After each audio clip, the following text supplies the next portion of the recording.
So good morning all.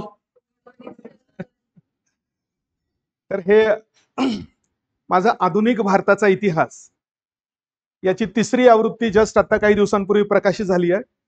तर त्याच्याबद्दलची माहिती देण्यासाठी आज आपण ही व्हिडिओ ऍक्टिव्हिटी करतोय.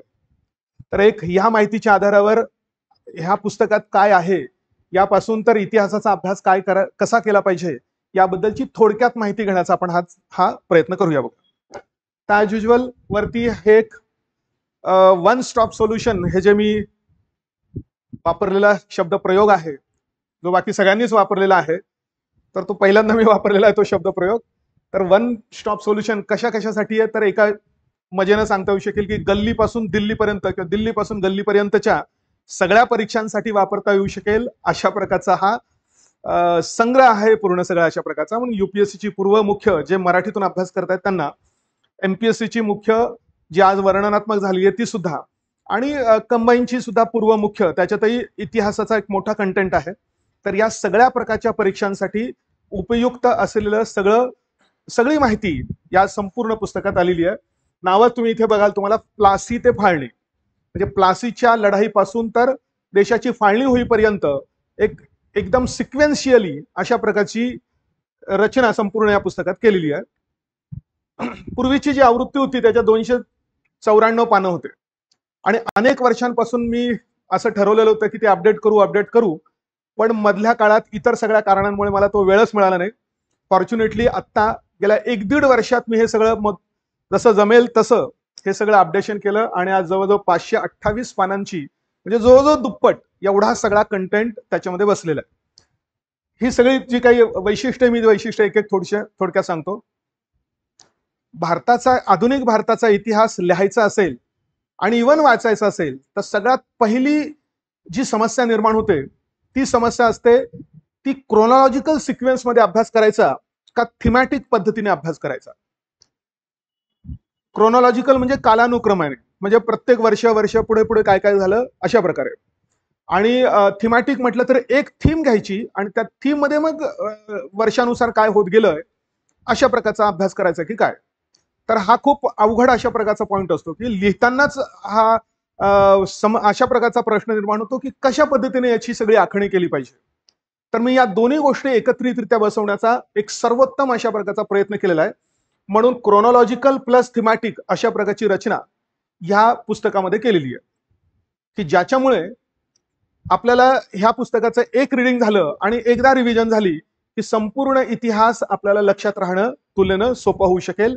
थीम्स पण लक्षात येतील आणि आपल्याला क्रोनॉलॉजिकल सिक्वेन्स सुद्धा लक्षात येऊ शकेल अशा प्रकारची रचना केली आहे.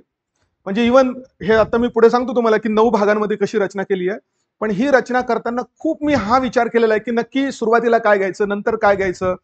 तर ती जी रचना ही आता या सगळ्या इतिहासाच्या पुस्तकांपैकी सर्वोत्तम आहे. याच पद्धतीने हा इतिहास वाचला तर तुलनेनं सोपा होऊ शकतो असं जनरली मला त्याच्यामध्ये वाटतंय.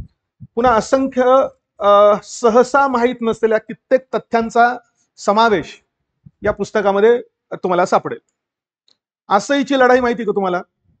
म्हणजे मी काही उदाहरणं सांगतो. आसईची लढाई, प्लासीची लढाई सगळ्यांना माहिती. प्लासीच्या लढाईमुळे बंगाल प्रांत ब्रिटिशांच्या ताब्यात गेला. अशाच प्रकारचं काम मराठ्यांच्या राज्यासाठी करणारी लढाई म्हणजे आसईची लढाई आहे. आसई हे मराठवाड्यातल्या जालन्याजवळचं एक ठिकाण आहे की ज्या ठिकाणी ब्रिटिशांचे मराठ्यांशी झालेल्या 3 युद्धांपैकी दुसऱ्या युद्धात एक लढाई ही अशा प्रकारची लढली गेली होती. त्या युद्धात ब्रिटिशांच्या विरुद्ध पेशवे नव्हते, पण शिंदे आणि भोसले हे 2 प्रमुख सरदार आणि त्यांचं एकत्रित सैन्य होतं, ज्याच्यामध्ये शिंदे भोसल्यांच्या सैन्यांचा मोठा पराभव झाला. आणि यापासूनच मग हळूहळू मराठी सत्ता आणि मराठी शाही हळूहळू घसरत गेली, जिचा अल्टिमेटली तिसऱ्या युद्धाच्या दरम्यान 1818 मध्ये पूर्णपणे नष्ट झाली आणि आपल्या शनिवारवाड्यावर तिरंगा गेला आपला आणि युनियन जॅक आला ब्रिटिशांचा. तर त्यासाठी कारणीभूत ठरणारी, म्हणजे थोडक्यात आपण म्हणू की मराठेशाहीचं अस्तित्व नष्ट करण्यासाठी कारणीभूत ठरलेली लढाई ती असायची. पण आतापर्यंत इतिहासात ती खूपच दुर्लक्षित अशा प्रकारची लढाई होती. म्हणून त्याच्यामध्ये एक बॉक्स मी टाकलेला आहे आसईच्या लढाईबद्दल. तुम्हाला जय हिंद ही घोषणा कोणी दिली माहिती का? सुभाषचंद्र बोस यांनी ती प्रसिद्ध केली, वापरली वगैरे, पण ती घोषणा देण्याचं काम एक काय नाव होतं त्यांचं, पिल्लई. तर यांनी 1907-8च्या सुमारास जर्मनीमध्ये क्रांतिकार्य करत असताना दिलेली त्यांनी ती घोषणा होती. पहिल्यांदा त्यांनी ती घोषणा तयार केली. मग नंतर सुभाषचंद्र बोस यांच्या आझाद हिंद फौजेची एक अभिवादनाची घोषवाक्य म्हणून त्याचा स्वीकार करण्यात आला. जय हिंद. त्याच्यानंतर इन्कलाब जिंदाबाद ही घोषणा कोणी दिली, प्रसिद्ध केली, कोणी केली हे आपल्याला माहिती सगळ्यांनी. भगतसिंग आणि बाकीच्या क्रांतिकारकांनी प्रसिद्ध केली, पण पहिल्यांदा कोणी वापरली तर ते मौलाना हसरत मोहानी नावाचे काँग्रेसचे व्यक्ती होते. त्यांनी ती घोषणा पहिल्यांदा वापरली असं म्हटलं जातं. आणि नंतर मग क्रांतिकारकांनी प्रसिद्ध केली. अशा कितीतरी घटना अशा छोट्या मोठ्या या सगळ्या पुस्तकात अनेक ठिकाणी कव्हर केल्या. कुंजली मरक्कार माहिती आहेत का तुम्हाला? कुंजली मरक्कार जसं शिवाजी महाराजांसाठी आंग्र्यांचं आरमार काम करायचं, तसंच तो तिकडचा कालिकाचा जो झामोरीन राजा होता, झामोरीने त्याचं नाव नव्हतं, ते टायटल असायचं. आणि झामोरीन हा शब्द समुद्री नावाच्या शब्दाचा त्या पोर्चुगीजांनी वापरलेला शब्द होता. तर त्यांच्यासाठी तशाच प्रकारचं काम करणारे जे होते ते मुस्लिम समुदायातले एक प्रसिद्ध आणि श्रीमंत अशा प्रकारचे व्यापारी म्हणूनही काम करायचे आणि मोठा आरमार त्यांचं होतं. त्यांचं टायटल असं कुंजली मरक्कार. मग असे 4 कुंजली मरक्कार झाले होते. त्यांची पण एक इन्फॉर्मेशन दिली आहे. अजून काय उदाहरण सांगते तुम्हाला. आनंदीबाई जोशी, कदंबिनी गांगुली आणि रुखमाबाई राऊत या तिन्ही महिलांबद्दल कॉमन काय, या देशातल्या पहिल्या महिला डॉक्टर्स होत्या. पण तिघांपैकी नक्की पहिला कोणाला म्हणायचं या बाबतीत खूप कॉन्ट्रोव्हर्सी आहे. ती कॉन्ट्रोव्हर्सी सोडवायची म्हटली तर त्याचा मी हे तयार केला. त्याच्यामध्ये आनंदीबाई जोशी यांनी पाश्चिमात्य वैद्यक शिक्षण घेण्यासाठी त्या परदेशात गेल्या. त्या पहिल्या महिला होत्या भारतातून परदेशात जाऊन हे वेस्टर्न मेडिसिन मध्ये शिक्षण घेणाऱ्या. पण त्या भारतात आल्या आणि लगेचच त्यांचा मृत्यू झाल्यामुळे त्यांना प्रॅक्टिस नाही करता आली. दुसऱ्या ज्या कदंबिनी गांगुली, त्यांनी भारतातच ते शिक्षण घेतलं कलकत्ता विद्यापीठामधून आणि अनेक वर्ष मात्र त्यांनी प्रॅक्टिसही केली. म्हणून पहिल्या भारतीय वैद्यक शास्त्रात डॉक्टर म्हणून म्हणायच्या झाल्या तर मात्र कदंबिनी गांगुली येतील. पण पहिल्यांदा शिक्षण घेणाऱ्या भारतीय महिला म्हणायच्या झाल्या तर मात्र आनंदबाई जोशी येतील. आणि रुखमाईबाई राऊत ज्यांची प्रसिद्ध केस आहे, ज्या केसमुळे संमती वयाचं विधेयक निर्माण झालेलं होतं. रुखमाईबाई राऊत केस माहिती का तुम्हाला? ही पहिली अशी केस आहे की जी कायद्याने घटस्फोट आजही रेअर मानला जातो आपल्याकडे, तर तेव्हाच्या काळात घटस्फोट कायद्याने मिळवणं यासाठी त्यांची ती केस प्रसिद्ध होती 1885च्या सुमारास. आणि अल्टिमेटली त्यांना कायद्याने घटस्फोट देण्याची मान्यता ब्रिटनच्या राणीपर्यंत ती पोहोचली होती ती केस, आणि त्यांनी ती मान्यता दिली फायनली. आणि मग तो घटस्फोट झाल्यानंतर मग त्या परदेशात गेल्या, युके मध्ये गेल्या. तिथून त्यांनी मेडिसिनचं शिक्षण घेतलं आणि भारतात येऊन कितीतरी वर्ष त्यांनी डॉक्टर म्हणून काम केले. म्हणजे तिघांमध्ये हा बेसिक असा जो फरक आहे तो पण त्याच्यामध्ये मेन्शन केला. म्हणजे अशा कितीतरी वेगळ्या घटना. किंवा सायमन गो बॅक, त्यानंतर चले जाव, हे जे चले जाव चळवळ आपण म्हणतो त्यातला चले जाव हा शब्द, हे युसुफ मेहराली नावाचे एक कम्युनिस्ट कामगार नेते होते, त्यांनी दिलेली घोषणा आहे पहिल्यांदा. अशा असंख्य वेगवेगळ्या प्रकारच्या घोषणा असेल किंवा वेगवेगळ्या प्रकारचे फॅक्ट्स आणि तथ्य असतील, तर ह्या सगळ्या तथ्ये याच्यात कुठे न कुठे तुम्हाला सापडतील. फक्त त्यासाठी तुम्हाला पूर्ण सगळं पुस्तक क्रमाने वाचायला लागेल. सर्व प्रमुख राष्ट्रीय घटनांचं सांगोपांग विश्लेषण पण केलेलं आहे. नुसते फॅक्च्युअल डिटेल्सच नाहीत, कारण पण सांगितलीत की गांधीजींनी उपोषण केलं, समजा मी जेव्हा मागे म्हटलं, किंवा समजा पुणे करारासाठी त्यांनी उपोषण केलं होतं, मग ते योग्य होतं का अयोग्य होतं, त्याच्यावर कोणी टीका केलेली आहे का, तर त्याच्यावर त्याला अनुकूल कोणी मतं मांडलेली आहे का. अशा अनेक वेगवेगळ्या प्रकारच्या अनेक घटनांचं विश्लेषण, त्याची कारणं, त्याच्यावर वेगवेगळ्या लोकांनी मांडलेली मतं, ह्या सगळ्या गोष्टींचा पण त्याच्यामध्ये समावेश केलाय. अनेक राष्ट्रीय नेत्यांच्या जीवनचरित्राचा पण समावेश बॉक्सेसमध्ये केलेला आहे. बघा, आपण इतिहास वाचत असताना मधून मधून माणसांची नावं येतात आणि त्या घटनेत त्यांचा काय रोल होता तेवढंच फक्त आपण वाचतो. पण हे माणसं नक्की होते कोण, ते कुठले होते. म्हणजे आपण समजा मध्येच म्हटलं समजा की पंडित जवाहरलाल नेहरू, आपल्याला माहिती की ते त्यांनी हे या गोष्टी केल्या असं आपण वाचतो. पण मूळचे कुठले, मग नक्की त्यांचा जन्म कुठे झालेला होता, त्यांचं शिक्षण काय होतं, त्यांनी फक्त तेवढाच नाही तर बाकीच्या काही गोष्टींमध्ये काही त्यांचं योगदान होतं का, अशा त्यांचं पूर्ण एक बेसिक जीवनचरित्र या सगळ्या माणसांचं कळावं. म्हणजे काँग्रेसमध्ये असलेल्या माणसांचं आहे, त्याच्यानंतर विविध क्रांतिकारकांचे, बाघा जतीनपासून भगतसिंगांपर्यंत, किंवा अनेक महिलांचं जीवन चरित्र पण, मग त्याच्यामध्ये सरोजिनी नायडू, ते सुचिता कृपलानी म्हणजे प्रसिद्ध असलेल्या, किंवा कमलादेवी चट्टोपाध्याय, किंवा अजून म्हणजे अरुणा असफ अली, ह्या सगळ्यांचं चरित्र पण दिलेलं आहे. त्यांच्याबद्दलच्या इतर सुद्धा अनेक घटना प्रसिद्ध आहेत. कमलादेवी चट्टोपाध्याय भारतातला कायद्यानं रजिस्टर केलेला पहिला विवाह त्यांनी केलाय आणि कायद्याने घटस्फोट पण घेतलेल्या पहिल्याच महिला आहेत त्या. मग रखमाबाई राऊत या पहिल्या आहेत का चट्टोपाध्याय पहिल्या आहेत? तर रखमाबाई राऊत यांना कायद्याने घटस्फोट मिळाला, पण तो दिला मात्र ब्रिटनच्या राणीने मान्य केला. आणि कमलाबाई चट्टोपाध्याय यांना भारतीय न्यायालयाने तो घटस्फोट मान्य केला होता, म्हणून त्यांना आपण त्या दृष्टिकोनातून पहिला म्हणतोय. म्हणून भारतीय न्यायालयाने मान्य केलेला पहिला घटस्फोट आणि भारतीय न्यायालयाने मान्य केलेला पहिला नोंदणीकृत विवाह, या दोन्ही गोष्टींसाठी त्या कमलादेवी चट्टोपाध्याय प्रसिद्ध आहेत. आपल्याकडे महिलांच्या योगदानाचा विशेष अभ्यास झालेला नव्हता आतापर्यंत, अजूनही नाही आहेत. बऱ्याच लोकांनी महिलांचं योगदान वरवरच फक्त सांगितलेलं आहे, पण असंख्य अशा महिला आहेत की त्यांनी वेगळ्या क्षेत्रामध्ये अनेक कामं केलेली आहेत.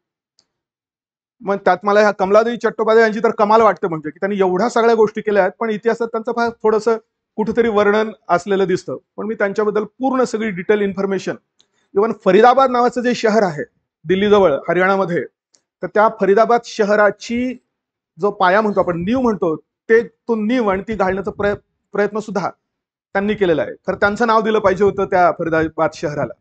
अशा असंख्य वेगवेगळ्या प्रकारच्या, सहसा इतर ठिकाणी आपल्याला सापडणार नाही अशा तथ्यांचा या सगळ्या याच्यामध्ये समावेश केलेला आहे. आणि मी आधी म्हटल्याप्रमाणे सर्व प्रकारच्या परीक्षांसाठी तुम्हाला ते वापरता येईल. युपीएससीच्या मराठीतून अभ्यास करणाऱ्या विद्यार्थ्यांसाठी सुद्धा एक उत्तम अशा प्रकारचा, इव्हन ऑप्शनल वाल्यांसाठी सुद्धा एक उत्तम सोर्स तुम्हाला याच्यातून उपलब्ध होऊ शकेल असं म्हणतं.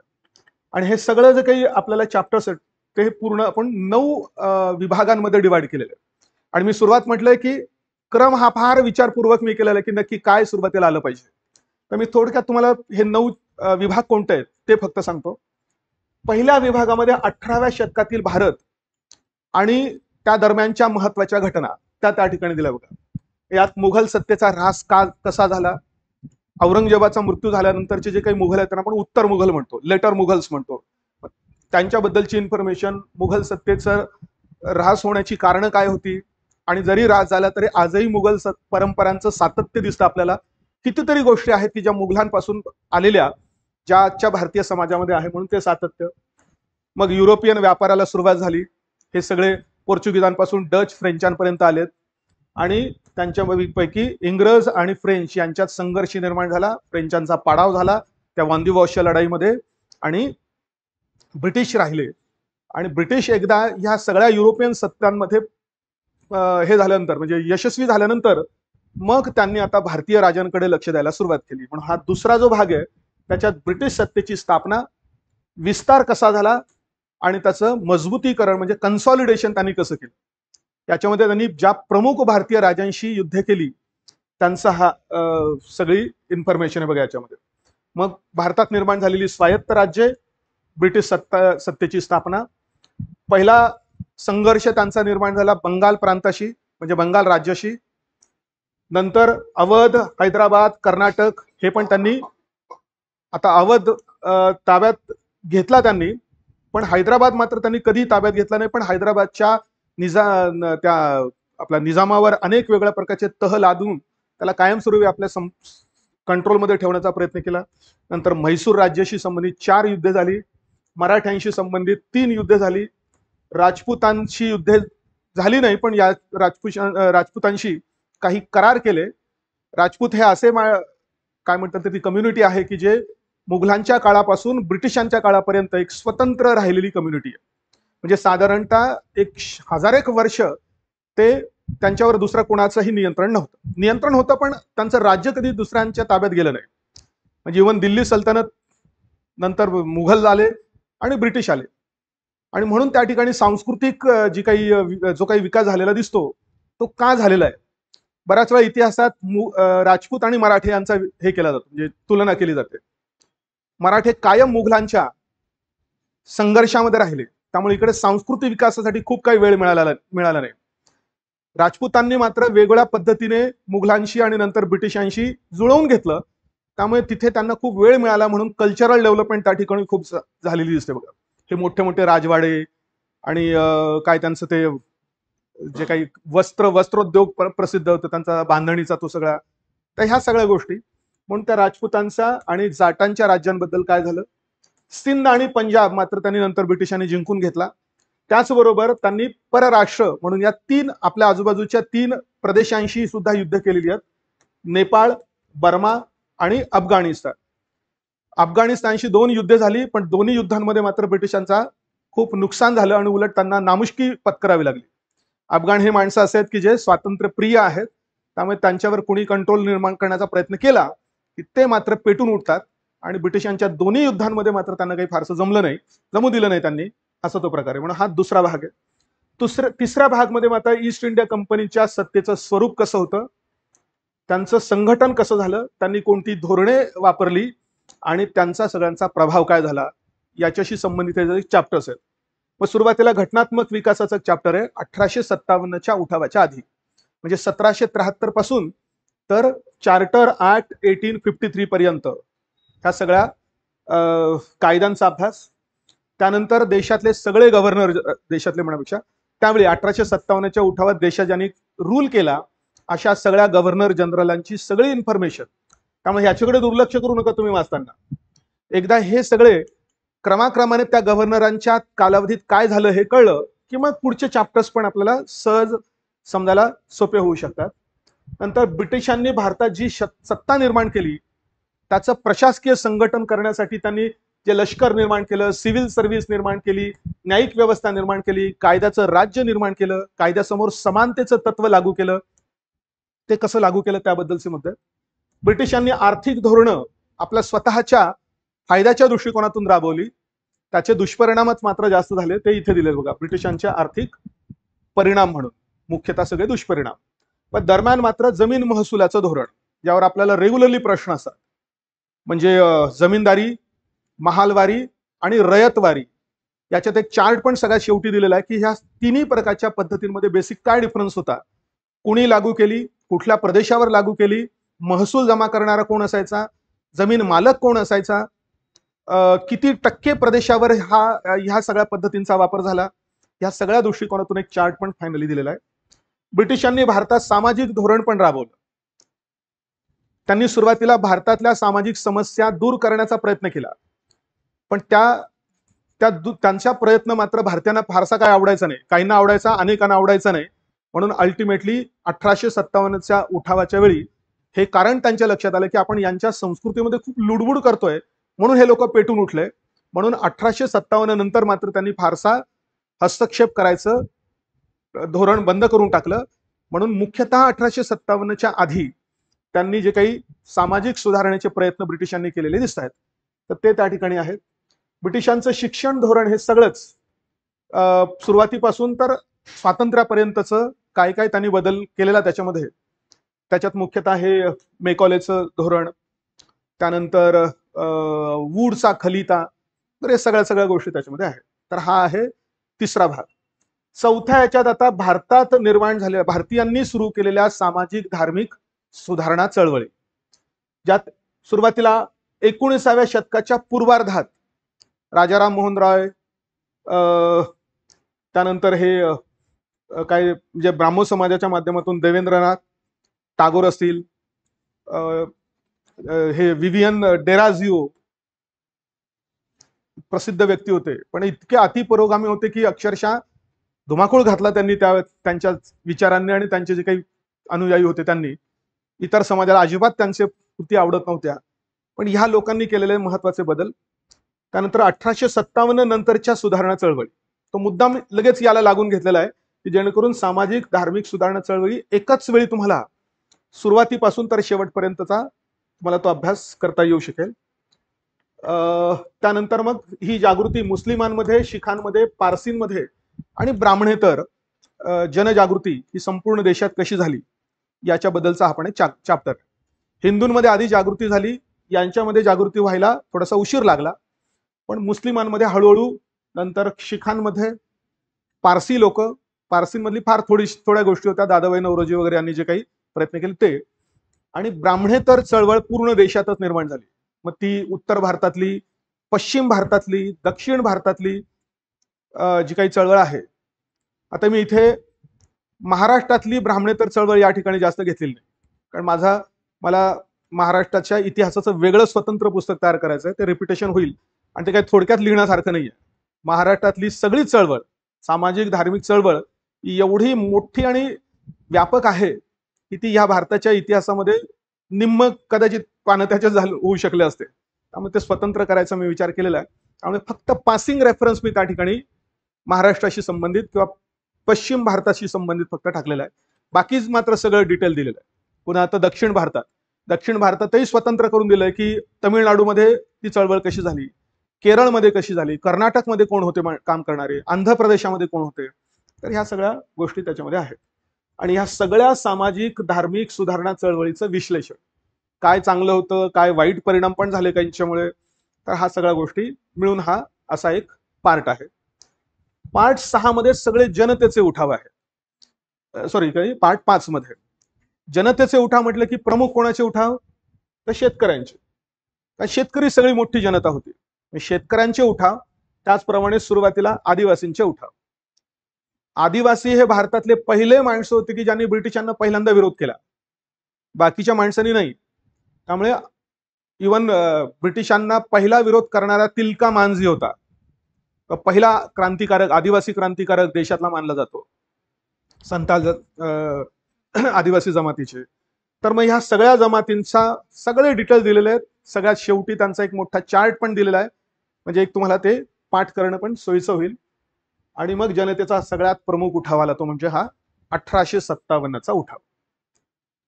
तो झाल्यानंतर मग भाग 6, याच्यात 1858 नंतर ब्रिटिशांनी प्रशासनात काय बदल केले, त्यांची धोरणं कशी बदलली, आणि गव्हर्नर जनरल्स त्याच्यानंतर जे आले ते कोण कोण होते त्याबद्दलच आहे. मग 1858 नंतरचे प्रशासकीय बदल, 1858 नंतरची इतर प्रशासकीय धोरणं, 1858 ते 1947 पर्यंतचे महत्वाचे नाही सगळेच गव्हर्नर जनरल्स, एवढा सगळा इन्फॉर्मेशन त्यात आहे. आणि मग सुरू होतो आपला स्वातंत्र्य चळवळीचा पॉइंट. भाग 7 पासून भारतीय राष्ट्रीय चळवळीची सुरुवात. स्वातंत्र्य चळवळ आणि राष्ट्रीय चळवळ याच्यात फरक आहे शब्दात. स्वातंत्र्य चळवळ हा एक थोडा कमी अर्थ असलेला, छोटा अर्थ असलेला पॉइंट आहे. स्वातंत्र्य चळवळीचा साधा सरळ अर्थ काय निघेल की ब्रिटिशांना भारतातून घालवून टाकण्यासाठी केलेले प्रयत्न. पण ह्या सगळ्या काळामध्ये प्रयत्न करणाऱ्या माणसं सगळेच फक्त स्वातंत्र्यासाठीच लढत होते असं नाही. असे कित्येक होते की ज्यांचा उद्देश स्वातंत्र्य नव्हता. भारतातलं स्वातंत्र्य असेल कदाचित, जे शोषणकारी समाजापासून स्वातंत्र्य मिळवणं हा असू शकतो. त्यामुळे काँग्रेसचा जो काही इतिहास आहे तो स्वातंत्र्यामध्ये आपण घेतो, पण काँग्रेस बरोबरच, म्हणजे स्वातंत्र्य चळवळीमध्ये घेतो, पण काँग्रेस बरोबरच महिलांच्या वेगळ्या चळवळी आहेत, आदिवासींच्या वेगळ्या चळवळी आहेत, शेतकऱ्यांच्या वेगळ्या चळवळी आहेत. महिला, शेतकरी, आदिवासी हे काही स्वातंत्र्यासाठीच लढत असं नाही. किंवा कम्युनिस्टांचे आहेत. कम्युनिस्ट तर मधून मधून कधी काँग्रेसला मदत करायचे, कधी ब्रिटिशांना मदत करायचे. किंवा ह्या सामाजिक धार्मिक चळवळी आहेत, त्यांचा उद्देश राजकीय अजिबातच नव्हता. पण हे जे काही सगळे लोक करत होते त्यांना आपण राष्ट्रीय चळवळ म्हणू शकतो. मात्र म्हणजे देशाला राष्ट्र बनवण्याच्या प्रक्रियेमध्ये त्यांचा समावेश होता असं म्हणायला काही हरकत नाही. म्हणून आपण व्यापक शब्द काय वापरतो, नॅशनल मुवमेंट, राष्ट्रीय चळवळ. आणि त्याचा एक भाग म्हणून राजकीय स्वातंत्र्य चळवळ असं आपण त्याच्यामध्ये घेत असतो. म्हणून राष्ट्रीय चळवळीची सुरुवात, त्यासाठी राष्ट्रभावना निर्माण झाली पाहिजे. राष्ट्रभावना कुठल्या कुठल्या कारणामुळे आपल्या देशात निर्माण झाली, ती राष्ट्रभावना निर्माण होण्यासाठी सगळ्यात प्रमुख भूमिका बजावली तत्कालीन वृत्तपत्रांनी. मग त्यांचा उदय, त्यांचा विकास, त्यांची भूमिका. आणि पुस्तकात जो 3 पानं या सगळ्या वृत्तपत्रांची यादी दिलेली आहे. प्रमुख अनेक आहेत, तरी राहिलीच असतील काही काही, पण सगळे प्रमुख वृत्तपत्र, सुरुवात कोणी केली, कधी सुरुवात झाली, त्यांचं प्रकाशनाचं ठिकाण कोणतं होतं, आणि इतर काही इन्फॉर्मेशन अशी आहे. त्यानंतर काँग्रेसपूर्व संघटना, ज्या प्रादेशिक राजकीय संघटना स्थापन झाल्या काँग्रेसच्या आधी, तर त्यांची माहिती. मग नंतर राष्ट्रीय काँग्रेसची म्हणजे इंडियन नॅशनल काँग्रेसची स्थापना, आणि मग नंतर आपल्याला माहिती की जो कालखंड सुरू होतो 1885 ते 1909 हा कोणाचा, तर मवाळांचा कालखंड. पुढे 1905 ते 1918 जहालांचा कालखंड. जहालांच्या कालखंडातच घडलेली सगळ्यात प्रमुख घटना म्हणजे बंगालची फाळणी आणि तिला विरोध म्हणून सुरू करण्यात आलेली वंगभंग चळवळ, अँटी पार्टिशन मुवमेंट. हिलाच आपण स्वदेशी चळवळ पण म्हणतो. बऱ्याच वेळा स्वदेशी चळवळीचा अर्थ काढताना कन्फ्युजन होतं. गांधीजींची स्वदेशी चळवळ ती वेगळी आणि बंगालच्या फाळणीला विरोध म्हणून करण्यात आलेली स्वदेशी चळवळ वेगळी. त्यामुळे प्रश्न विचारताना कोणत्या स्वदेशी चळवळीचा उल्लेख केलेला आहे अशी गफलत युपीएससीच्या मागच्या काही वर्षांपूर्वीच्या प्रश्नामध्ये झाली होती. तर बऱ्याच जणांनी स्वदेशी चळवळीचा अर्थ गांधीजींची स्वदेशी चळवळ असा काढला आणि तसं उत्तर दिलं होतं. अपेक्षित होतं तिथे 1905च्या बंगालच्या फाळणीनंतरची स्वदेशी चळवळ असा तो प्रकार होतो. ही काही काँग्रेसची चळवळ नव्हती, बरोबर आहे. हे सुरू झालेलं सगळं काँग्रेसनेच केलं की काय असं वाटण्याची शक्यता आहे. पण ह्या सगळ्या गोष्टी, यातल्या काही गोष्टी काँग्रेसच्या आहेत, काही गोष्टी काँग्रेसच्या बाहेर घडलेल्या आहेत. वंगभंग चळवळ ही काँग्रेसने मान्य केलेली चळवळ नव्हती. तसंच होमरूल चळवळ सुद्धा काँग्रेस अंतर्गत झालेली चळवळ नाही, काँग्रेसच्या बाहेर होती. उलट काँग्रेसने अनिल बेझंट यांना मान्यता दिली नव्हती उलट त्यासाठी. खास काँग्रेसच्या चळवळी कोणत्या, असहकार चळवळ, सविनय कायदेभंगाची चळवळ, चले जाव चळवळ किंवा ती वैयक्तिक सत्याग्रहाची चळवळ, की ज्या चळवळी सुरू करण्यासाठी स्वतः काँग्रेसने ठराव पास केले आणि मान्य केलं आणि तेव्हा सुरू झालेल्या चळवळी. म्हणून सगळ्या नाही तर त्या कोण होते त्याच्यामध्ये सहभागी माणसं, कुठल्या पक्षाचे होते हे पण त्या ठिकाणी माहिती असायला पाहिजे.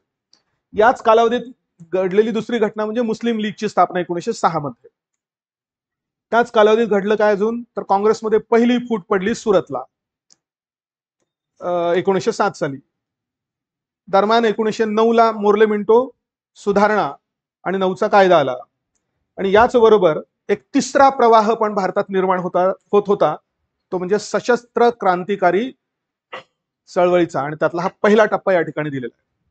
म्हणून काँग्रेसची स्थापना झाल्यानंतर 3 प्रमुख ट्रेंड जर विचारात घ्यायचे म्हटले तर मवाळ, जहाल आणि क्रांतिकारी असा तो मुद्दा येतो. हे क्रांतिकारी काँग्रेसमध्ये नव्हते मुख्यतः, काहींनी थोडं थोडं काम केलेलं असायचं, पण काँग्रेसच्या बाहेरून करण्यात आलेली ती क्रांतिकारी चळवळ आहे.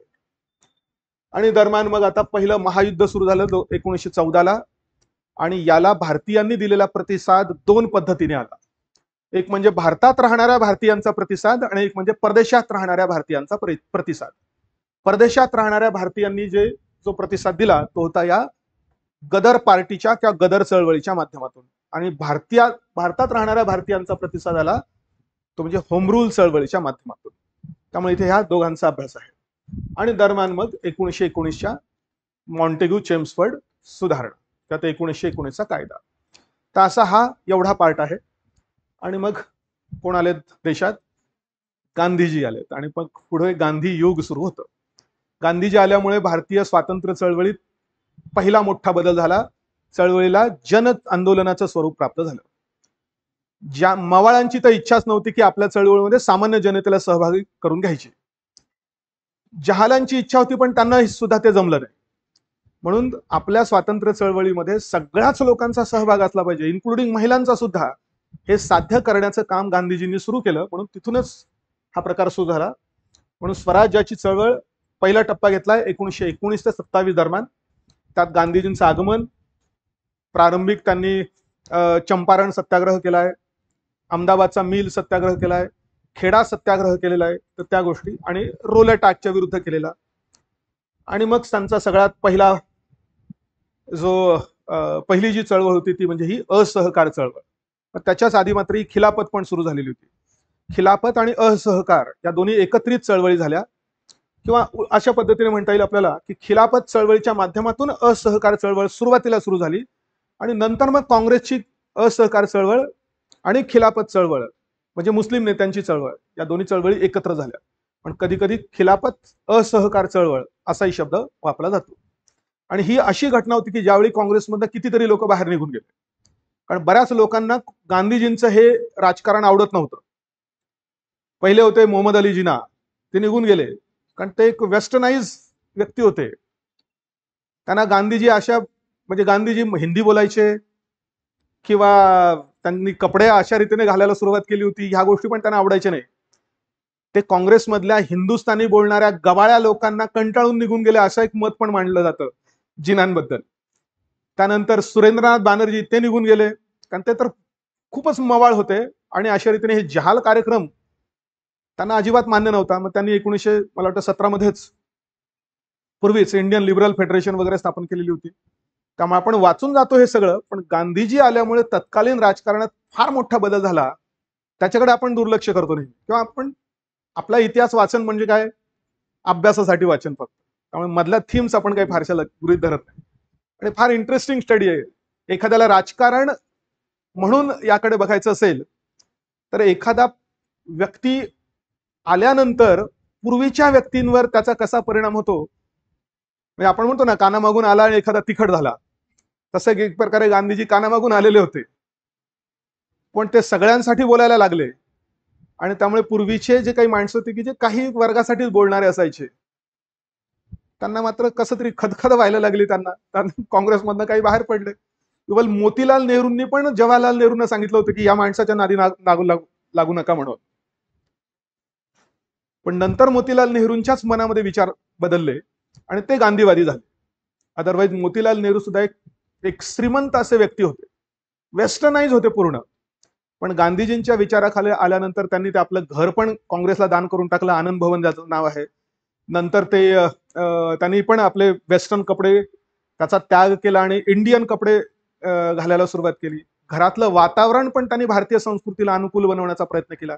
इव्हन त्यांची पत्नी म्हणजे जवाहरलाल नेहरूंची आई जी होती, त्यांना तर कितीतरी अनेक वर्ष असं म्हणतात की त्यांना ते वेस्टर्न कल्चर सोडून इंडियन स्वीकारणं हे अवघड जात होतं, पण नंतर त्यांनी पण त्याचा स्वीकार केला. अशा भरपूर गोष्टी त्या दरम्यानच्या काळात झाल्या. पुन्हा काँग्रेसमध्ये फूट पडली, ही स्वराज पार्टी निर्माण झाली. फूट पडू नये म्हणून मग स्वराज पार्टी म्हणजे या स्वराजिस्टांना काँग्रेसमध्ये राहूनच निवडणुका लढवून विधानमंडळांमध्ये प्रवेश करून सरकारची अडवणूक करण्याची संमती देण्यात आली. त्या दरम्यान ही असहकार चळवळ आपल्याला माहिती की मध्येच हे करण्यात आली, चौरी चौरा घटनानंतर ती मागे घेण्यात आली. गांधीजींनी जो काही प्रचंड आशावाद निर्माण केला होता देशामध्ये की आपल्याला लवकरात लवकर स्वातंत्र्य मिळेल, ते मार्च 1922च्या त्या घटनेमुळे सगळं धुळीस मिळालं. आणि त्यामुळे कितीतरी लोक नाराज झाले आणि नाराजांमध्ये हा एक वर्ग होता तरुणांचा. आणि त्यामुळे या सशस्त्र क्रांतिकारी चळवळीचा दुसरा टप्पा असहकार चळवळीनंतर सुरू झाला. आणि मग चंद्रशेखर आझाद, भगतसिंग आणि हे सगळे लोक काकोरी ट्रेनची त्यांनी लुटली, सॉन्डर्सचा खून केला, त्यांच्यावर चाललेला लाहोरचा खटला, या सगळ्या गोष्टीचा उल्लेख एकदम डिटेल्ड आहे. कोणत्या कोणत्या खटल्यांमध्ये काय काय निकाल दिला, किती लोकांना फाशी, किती लोकांना जन्मठेप, आणि नंतर बहुतेक सगळ्या बाघा जतीनपासून तर भगतसिंग. बाघा जतीन ऐकलेत? वाघाला मारलं होतं म्हणून त्यांचं नाव पडलं होतं बाघा जतीन. ज्याप्रमाणे दुसऱ्या जागतिक महायुद्धादरम्यान जर्मनीची मदत घेण्याचं काम सुभाषचंद्र बोस यांनी केलं, तशाच प्रकारचं काम बाघा जतीन यांनी पहिल्या महायुद्धात केलं होतं. पहिल्या महायुद्धादरम्यान त्यांनी जर्मनीची मदत ब्रिटिशांच्या विरुद्ध मिळवण्याचा प्रयत्न केला होता. फक्त ते जर्मनीला गेले नव्हते. सुभाषचंद्र बोस प्रॅक्टिकली जर्मनीला गेले होते, पण हे भारतातच राहून जर्मनीच्या लोकांना भेटून आपला एक काही प्रतिनिधी जर्मनीला पाठवून त्यांनी एक इंडो जर्मन प्लान नावाचा एक, ज्याला झिमरमॅन प्लान पण म्हणतात, तो पण एक प्लान तयार केला होता. पण अनफॉर्च्युनेटली जर्मनीकडून येणारी शस्त्रे घेण्यासाठी ते ओरिसामध्ये बालासूरला गेले. कोणीतरी बातमी दिली आणि ब्रिटिशांनी मग त्यांना तिथेच जो मला वाटतं काही आकडा कधी 10 का 12 तास युद्ध हे चाललं, त्यांची गन फाईट, गोळीबार दोन्ही बाजूंनी, त्यात त्यांचा मृत्यू झाला. अशा बहुतेक सगळ्या प्रमुख क्रांतिकारकांची इन्फॉर्मेशन त्याच्यात आहे. मग नंतर सायमन कमिशन आल्यापासूनची पुढची चळवळ, मग राष्ट्रीय चळवळ 27 ते 39, हा एक क्रम जसाचा तसा तुमचा लक्षात राहणं गरजेचं आहे. आणि त्याला एक सिस्टमॅटिक क्रम पण आहे. मग सायमन कमिशन आलं, त्याला विरोध झाला. विरोध झाल्यानंतर त्या एका माणसाने टॉन्ट मारला भारतीयांना की तुमच्यात एवढा विरोध आहे, मतांतर आहेत, तुम्हाला सगळ्यांना मान्य होऊ शकेल अशा प्रकारची घटना तयार करून दाखवा. म्हणून मग ते ऑल पार्टीज कॉन्फरन्स स्थापन करण्यात आली. त्याच्या अंतर्गत मोतीलाल नेहरूंची समिती स्थापन करण्यात आली. मोतीलाल नेहरूंनी साम्राज्यांतर्गत स्वराज्याच्या आधारावर घटना तयार केली आणि ब्रिटिशांना 2 वर्षाचा कालावधी दिला की 2 वर्ष आम्ही वाट बघू, तुम्ही हे स्वराज्य देणार आहात का. पण काँग्रेसमधले तरुण माणसं जे होते, जवाहरलाल नेहरू, सुभाषचंद्र बोस, यांचं म्हणणं होतं की 2 नाही, शेवटी समझोता झाला की 1च वर्ष द्यायचं. ते 1 वर्ष म्हणजेच 1929 वर्ष, ज्याच्या अंतर्गत दिवाळीला आयर्विनने हो पण म्हटलं होतं, पण नंतर मात्र माघार घेऊन टाकली. आणि मग 1929च्या 31 डिसेंबरला मग यांनी त्या लाहोर अधिवेशनामध्ये पूर्ण स्वराज्याचा ठराव पास केला. म्हणजे 1885ला स्थापन झालेल्या काँग्रेसने 1929ला पूर्ण स्वराज्य मिळवण्याचा आपलं ध्येय निश्चित केलं. दरम्यान त्यांचं ध्येय पूर्ण स्वराज मिळवणं हे नव्हतं. आणि तिथून ज्या घटना सुरू होतात त्या डायरेक्ट संपतात 1935च्या कायद्यामध्ये. त्यामुळे तुम्ही ते सिरियली अशा प्रकारे त्या क्रोनॉलॉजिकल सिक्वेन्समध्ये लिहून ठेवल्या पाहिजे, म्हणजे तुम्हाला ते लक्षात राहू शकते. मग दरम्यान ही सविनय कायदेभंगाची चळवळ झाली, ज्याचे 2 टप्पे सांगितले जातात. कट ऑफ लाईन सांगितले जाते दुसरी गोलमेज परिषदेच्या बाबतीत. मध्ये येणाऱ्या सगळ्या गोलमेज परिषदांचाही अभ्यास आहे. आणि हे सगळं अल्टिमेटली हा जो क्रम सुरू झाला तो संपतो मग 1935च्या कायद्याने. आणि अजून एक पुढचा टप्पा सुरू होतो. 35च्या कायद्याच्या आधारावर 1937 मध्ये प्रांतिक निवडणुका झाल्या. आणि मग 28 महिने काँग्रेसच्या मंत्रिमंडळांनी त्या 8 प्रांतांमध्ये काम केलेलं आहे. 28 महिन्यांचा त्यांचा तो कालखंड. पण याच दरम्यान देशात सांप्रदायिकता म्हणजे धार्मिकतेचा उदय होत होता. मग इथे धार्मिकतेबद्दल सगळे इन्फॉर्मेशन आहे. का देशात धार्मिकता, सांप्रदायिकता उदयास आली, त्याचे 3 टप्पे जे सांगितले जातात, त्या 3 टप्प्यांचा अर्थ की हिंदू मुस्लिम, पहिला टप्पा आहे हिंदू मुस्लिम 2 वेगळे राष्ट्र आहेत हे सांगायला सुरुवात केली. नंतर हिंदू मुस्लिम हे नुसते 2 वेगळे नाहीत, तर एकमेकांच्या संघर्षात म्हणजे एकमेकांमध्ये संघर्ष असलेले राष्ट्र आहेत. आणि तिसऱ्या टप्प्यात सांगायला सुरुवात केली की संघर्ष असल्यामुळे त्यांनी एकत्र राहू नये. असे हे जे 3 टप्पे सांगितले जातात तर त्यांचा इथे अभ्यास आहे. पण दरम्यान मात्र दुसरं महायुद्ध सुरू झालं आणि इथून पण एक सिरियली एक सलग अशा प्रकारचा क्रम आपल्याला राष्ट्रीय चळवळीच्या बाबतीत दिसतो. मग दुसरं महायुद्ध दरम्यान झालेली छोडो भारत किंवा क्विट इंडिया किंवा चले जाव चळवळ, परदेशात अजून अनेक घटना घडत होत्या.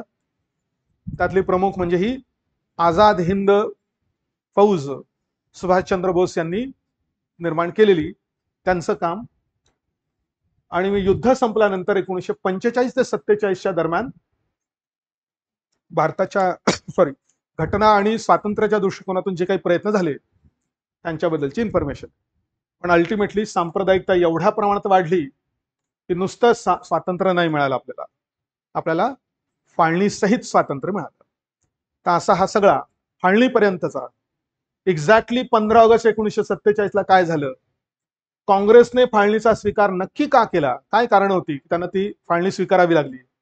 गांधीजींनी ज्यांनी पूर्ण आयुष्य फाळणी टाळण्यासाठी काम केलेलं होतं त्यांनी फायनली फाळणीला का त्यांची संमती अंतिमतः मिळाली, तर ह्या सगळ्यांची चर्चा पण याच्यामध्ये केलेली आहे. आणि मग शेवटच्या भागात राष्ट्रीय चळवळीतले इतर महत्वाचे प्रवाह ते दिलेले आहेत. हा सगळा पुढचा मुद्दा वेगवेगळ्या थीमशी संबंधित आहे, ज्याच्यात 1857 नंतरचे आदिवासींचे उठाव, 1857 नंतरचे शेतकऱ्यांचे उठाव आणि चळवळी, भारतातली कामगार चळवळ, हे चार्ट अजिबात तुम्ही दुर्लक्षित करू नका. कारण आपल्याला बऱ्याचदा प्रश्न येतात. फॉर एक्झाम्पल भारतातला कामगार कायदा, पहिला कामगार कायदा, पहिलं कामगार कमिशन, कोणासाठी कामाचे तास नियंत्रित करण्यात आले, हा सगळं या ठिकाणी दिलेला आहे. किंवा नारायण मेघाजी लोखंडे, त्यांचं काय काम होतं, त्यांच्या कामामुळे काय काय ब्रिटिशांनी रविवारची सुट्टी आपल्याला मिळायला सुरुवात झाली, हे सगळं या कामगार चळवळीच्या चॅप्टरमध्ये. नंतर भारतातल्या डाव्या चळवळी मुख्यतः या दोघांच्या बाबतीत, कम्युनिस्टांची चळवळ आणि सोशालिस्टांची चळवळ. हे कम्युनिस्ट म्हणजे सीपीआयच्या माध्यमातून, आणि ही होती काँग्रेस अंतर्गत असलेली सीएसपी म्हणजे काँग्रेस सोशलिस्ट पार्टी, तर त्यांचं सगळ्यांचं योगदान. पुन्हा भारतीय संस्थानं आणि या संस्थानांमधली स्वातंत्र्य चळवळ, जसं मी पूर्वी म्हटलं का प्रजामंडळ स्थापन झालेली होती, तो पण हा एक स्वतंत्र चॅप्टर आहे. आणि भारतीय संस्थानांच्या बाबतीत ब्रिटिशांचं धोरण एवढ्या 150-200 वर्षात कसं चेंज होत गेलं, त्याचे जे 4-5 टप्पे सांगितले जातात ते 5 टप्पे ते पण आहेत. आणि सगळ्यात शेवटी राष्ट्रीय चळवळीतील महिलांची भूमिका. तर इथे नुसती वरवरची भूमिका नाही, एकदम डिटेल प्रत्येक टप्प्यातल्या महिलांची, म्हणजे स्वदेशी चळवळीमध्ये काय भूमिका होती, असहकार चळवळीत काय, आणि कोणत्या प्रमुख महिला होत्या, गांधीजी आल्यानंतर महिलांचा सहभाग वाढण्यासाठी कारण काय कारणीभूत ठरली.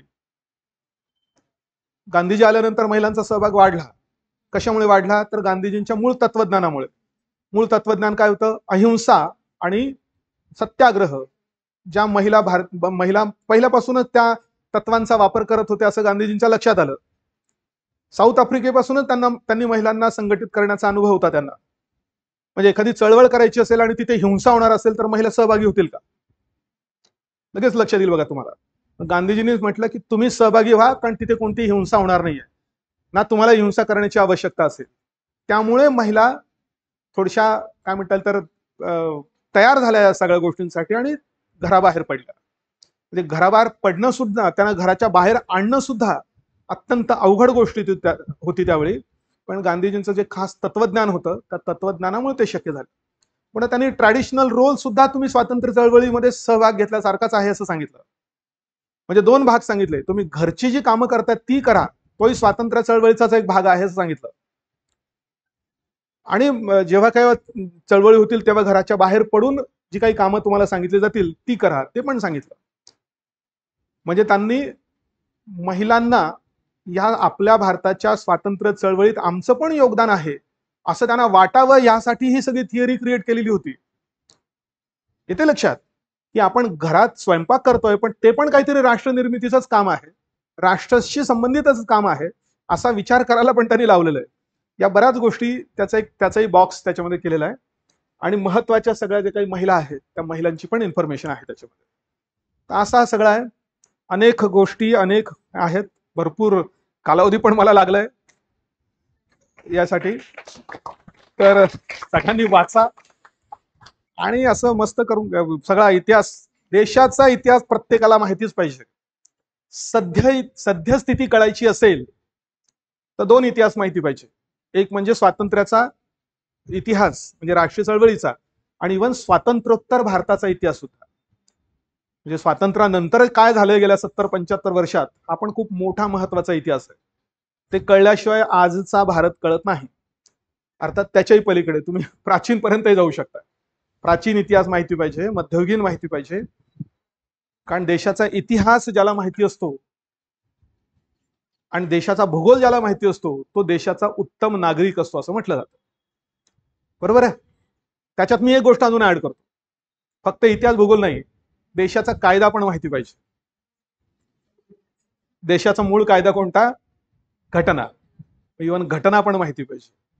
आणि देशात असे भरपूर लोक असतील ना की ज्यांना घटनाच माहिती नाही, घटनेची तत्वेच माहिती नाही. त्यामुळे a person who knows the history and geography and the law of the land is the best or better citizen of the country असं म्हणायला हरकत नाही. आणि हा सगळा अभ्यास आपण आपल्या परीक्षेचा भाग म्हणून करतोय.